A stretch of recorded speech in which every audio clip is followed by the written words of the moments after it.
take time for yourself. Well, who's gonna take care of you if you're not taking care of yourself? Trust me, when I say this, exercise will help with that.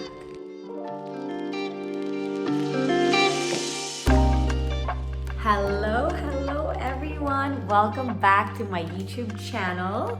For today, I want to talk about and I want to share with you 5 tips to live a healthier lifestyle. But before anything else, how are we liking this bangs? I've had this before, but I'm so crazy with my hair. One day I want to go light, one day I want to have dark hair, but that's just me, okay? But are we digging the bangs? This full bangs right here. And I want to share this because I want to help you improve your daily life. It's not always about weight loss. If you know me, I'm such an advocate for health and wellness is all about taking care of your mind, body, and soul. So let's go ahead and start. Tip number 1 would be journaling and morning affirmations. I meditate. Or if you're not meditation, if you're not a very religious person, you can also pray in the morning, but that would really just depend on your preference, right? But first things first, I meditate, I pray, and morning affirmations. Like I say these things out loud. There are things that you can listen to, a podcast, on Spotify, or anywhere, even YouTube videos, to say like a 5-minute affirmation, so that you can kind of ground yourself, so that you can fully empower yourself before you start working, before you even start taking care of other people. Pray about your day, you pray about your blessings, be grateful. That would really set the tone for the day. And affirmations are very simple. You can say, I am enough, I am guided, I am beautiful, I am strong. All these things will definitely have an effect on your mindset, especially as soon as you wake up in the morning. Always say your gratitude is to always be thankful of the things that you have, because not everyone has the life that you have. And sometimes we kind of overlook and we just stay in that negative mindset because we're constantly comparing ourselves to others. So definitely meditation, journaling, and morning affirmations will keep you grounded. Tip number 2 would be movement. We all need to move our bodies. Find time to exercise. Find time to go for short walks during the day. I love that I have my Garmin watch and it reminds me if I need to move my body, if I've been sitting down for like a couple hours. And if you don't have any, Apple Watch, Garmin watch, that's totally fine. You can set an alarm regardless if you work in an office or at home. Set a timer. If you start working at 8 or 9, put a little timer at 10:30, go for a little walk, and then do it again in a couple hours. And it doesn't have to be a long walk throughout the day. It's just those small, like 10-minute walk would be great. You just need to constantly move your body so you're not just stagnant sitting down all day long. Also, find a form of exercise that you truly enjoy. And I'm talking about, this is more for like an overall wellness, not for like a fat loss goal or anything like that, because you need to be able to enjoy the type of movement you're doing, right? Whether it be yoga, boxing, it's like a stress reliever, to be honest with you, kickboxing, dancing. There's a plethora of options to move your body. It doesn't have to be one option. It doesn't have to be, I have to go to the gym. If you don't enjoy going to the gym, then it's not a sustainable lifestyle for you.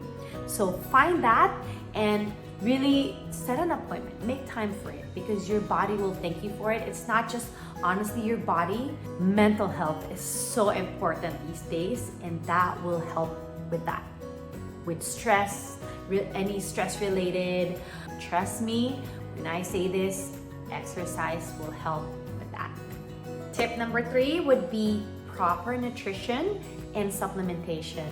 I cannot say this enough, but your body is your temple. Obviously, our day-to-day is different.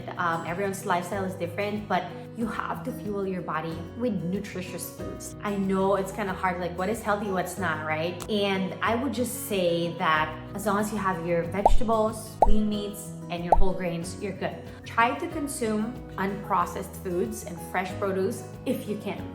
If you have access to fresh produce, please, I beg you, do that. Your body will thank you for it. This tip is not about fat loss or anything. This is just for a sustainable lifestyle.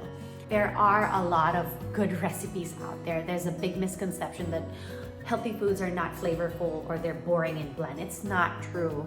If you could find like healthy recipes online, stick with that and start with that, like bake instead of eating fried foods, maybe air fry them or bake them. It doesn't have to be bland. There's a lot of healthy recipes out there. So find that. And then I said supplementation, because if you're struggling to eat healthy, then obviously you're not getting enough of the micronutrients and whatnot, right? So for me, I started taking Chongquanchang ginseng products. I love them. They're the world's #1 ginseng brand, and I like how they harvest their red ginseng. It takes 6 years of maturity for you to get the full benefits of the ginseng. So these are the 2 products that I started incorporating into my diet.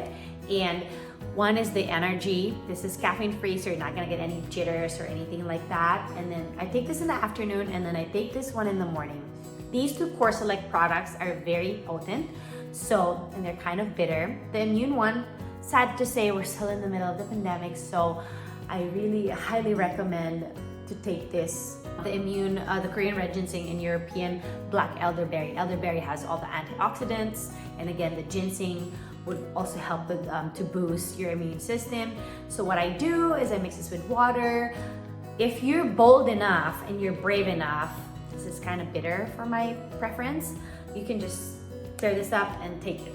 But if you're like me, sometimes, I'm tough, but bitterness, I'm like a baby sometimes. So what I do is I mix this with water, and then I kind of drink it as a tea. So these are the new 2 products that I've been taking. Just give it a try. I love them. They also have red ginseng drink. This is more of, what do you call this? More diluted. It's sweetened a little bit. So this is my grab and go. But these 2 products, you can take them anywhere. Tip number 4, get enough sleep. Sleep is so crucial. It's so important so that your body can recover from its day-to-day demands. And I know a lot of people struggling with getting quality sleep. Highly recommend getting at least 7 to 8 hours of sleep. If you're a high performer, you know that your brain is constantly working, you work out, you do all these other things, you need time to wind down and to really relax and have good quality sleep so you can perform again the next day. And this is why nutrition and quality sleep, they go hand in hand, because when you don't get enough sleep, you tend to opt for comfort foods, and then it's just a cycle. You feel lethargic, you feel like you have brain fog, you don't function well.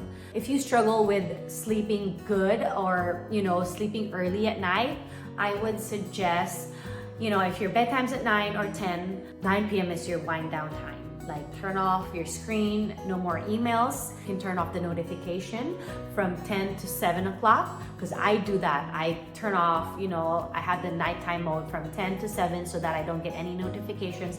I don't get messages from anybody, because I want to wind down at 9 o'clock. I want to be in bed by 9 o'clock. I want to read a book. Either I journal, pray, you meditate, use that hour to really wind down and just to be in tune with yourself. And I know it's not gonna be easy in the beginning, but these are the small habits that will help you in the long run to get those quality sleep, right? Especially with screen time. If you're someone who's on, the computer all day long and then you still watch TV at night, it's not really gonna help you to get some good rest. So highly recommend set that hour time to wind down and to get quality sleep. And so that way your body will thank you for it and you can perform again. So please get some good sleep. And for our last tip, my tip number 5 would be take time for yourself. Me time. A lot of us think that it's selfish when you become a parent. This goes for moms and dads, that I can't be selfish, specifically for moms, right? No, my kids need me. Well, who's gonna take care of you if you're not taking care of yourself? That is the number 1 question I always ask myself. If I'm not taking care of myself, who's gonna take care of me? And this goes for my mental health, this goes for fueling my body with the right foods so that I could perform better, so that I could, take care of my kids, so that I make sure that I don't get sick. If you feel like taking care of yourself is selfish, then I would like to talk to you, and I would like to encourage you to ask yourself, if I don't take care of myself, then who's gonna take care of me? Right? So find that me time. It could be Netflix, go on a nature walk, you go hike. Find what works for you. Find your happiness. It could be, and it doesn't have to be grand, and I always say this, maybe it's you sitting in your porch, reading a book, drinking coffee, you watching your favorite movie, or you talking to a friend, or whatever it is that fuels your soul. Do that. Always find time to nurture and take care of yourself. So that way you don't feel overwhelmed, you don't feel tired, exhausted from pouring into other people's cup. You gotta take care of yourself first. So that is my tip number 5 for you. And that is it for my 5 tips to living a healthier lifestyle. I hope you guys enjoy this video. I know it's not gonna be easy in the beginning, but you guys, I promise you that once you go through that health and wellness path of just taking care of your mind, body, and soul, it's a whole different world. And I know we all have different lifestyles. Some of you may have 3 kids. It's different for all of us, but just try, and one step at a time. Don't feel bad if your journey is a little slower than others. The number one thing is, don't compare your journey. Don't compare my journey to your journey. But I just kind of want to put this out there because a lot of people, with all the social media and all of these crazy things going on, we tend to compare ourselves. So know that your journey is your journey. Your story is your story. It's not my story. So empower that and nurture that and enjoy the journey along the way, because if you're not even enjoying it, then why are you even doing it, right? So I hope you guys like this video. Don't forget to subscribe and share this if you like them. Again, thank you, and I will see you guys soon.